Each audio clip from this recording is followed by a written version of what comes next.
The reason for both G2 success as well as the need for B2B commerce are very similar.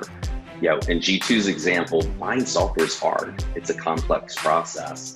And as we expand that to other B2B buying, that buying journey has become more and more complex. In this slide, we illustrate the manufacturing B2B buying journey. And in a nutshell, you can see that looking for software and using G2 for that is somewhat similar to using commerce and other digital channels. When looking for machinery, looking for that reliable supplier, you're shopping for consumables and spare parts. And it's just a multitude of touch points. Many of them appear online or at least digitally in one way or another. And that's really contributing to that complexity.